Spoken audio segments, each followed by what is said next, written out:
Hi, welcome back from Thanksgiving.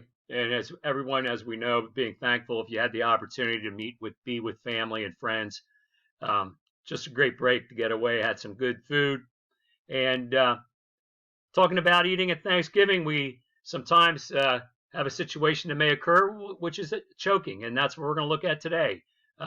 Choking as handling an adult situation. So, what are and how does the situation occur? Obviously, at Thanksgiving, somebody might be eating food and talking, and all of a sudden something gets lodged in their throat. The first thing you'll see is distress, and they'll clench their throat.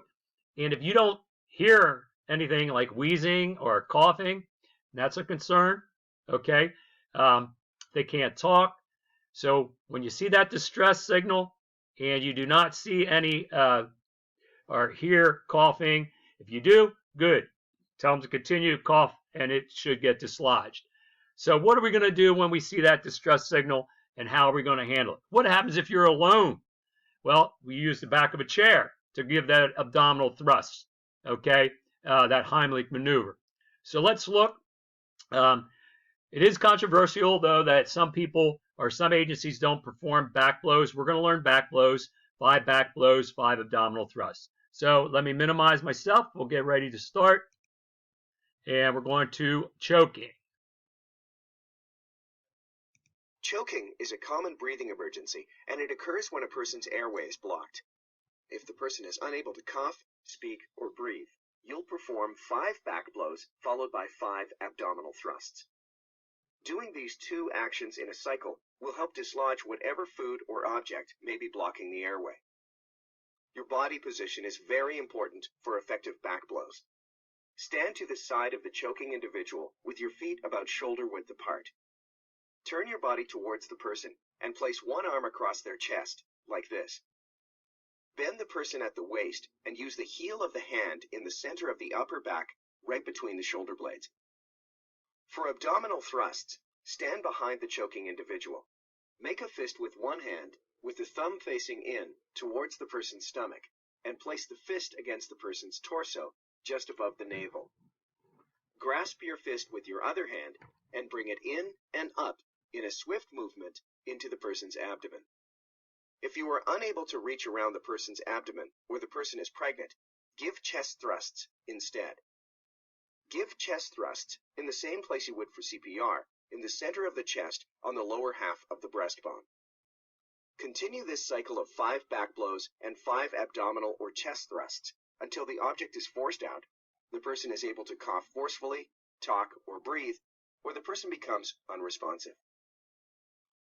Okay, you look through that brief summary. One other thing to add, say if it's an infant, a newborn or an infant, something gets lodged in, you would hold them in one forearm with their head down and give back taps, okay, to try to get it dislodged, and you may do a finger sweep.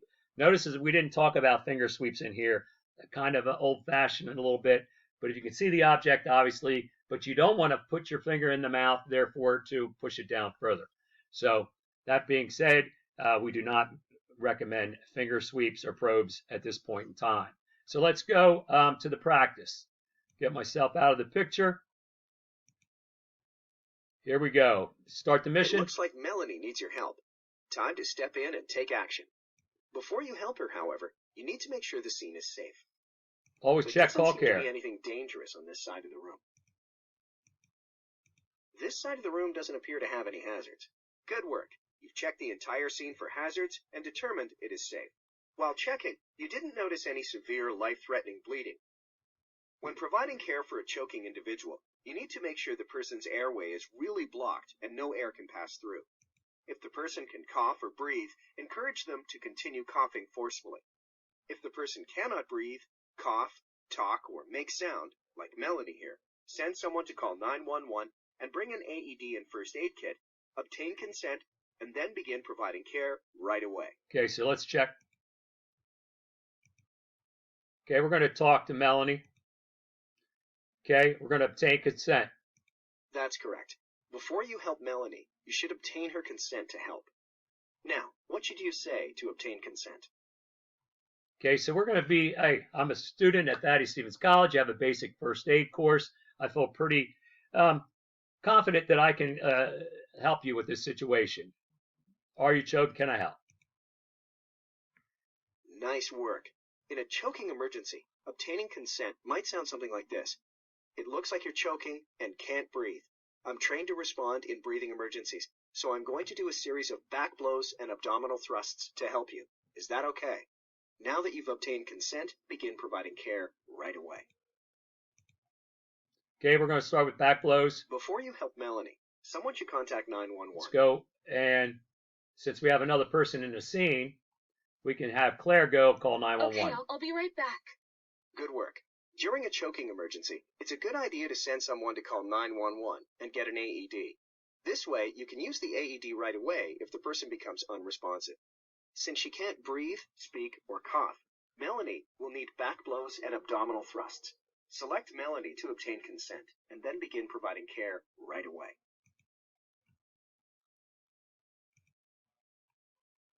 We did already obtain consent. Drag the correct hand to the correct spot on the back to prepare for back blows. That's correct. Now you're ready to give back blows. Press the back in the correct spot to give a back blow. When you've completed 5 back blows, select the Done button. Okay, 5.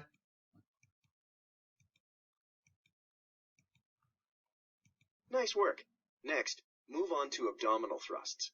Okay, I called 911. They'll be here soon.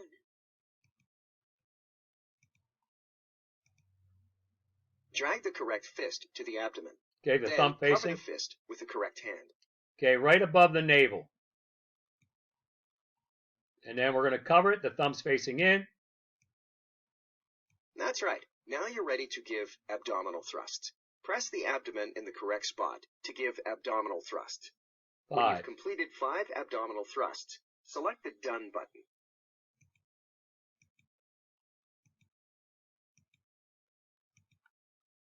Good work. The abdominal thrusts have freed the obstruction, and Melanie is able to breathe again. She's a little shaken up, but she's going to be fine. Nice job. Okay, let me return home. I'm going to maximize myself because there's 5 things I want you to remember, and basically terminology. And I'm going to read them to you and give you the definition. 5 questions. Okay, an airway obstruction is a blockage of the airway that prevents air from reaching the person's lungs. That's an airway obstruction.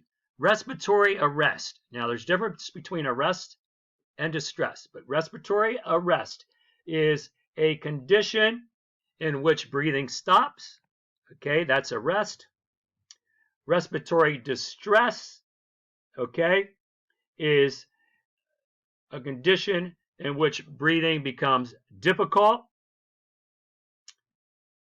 Okay, anatomical airway obstruction. This is something physiological, anatomically blocks the airway.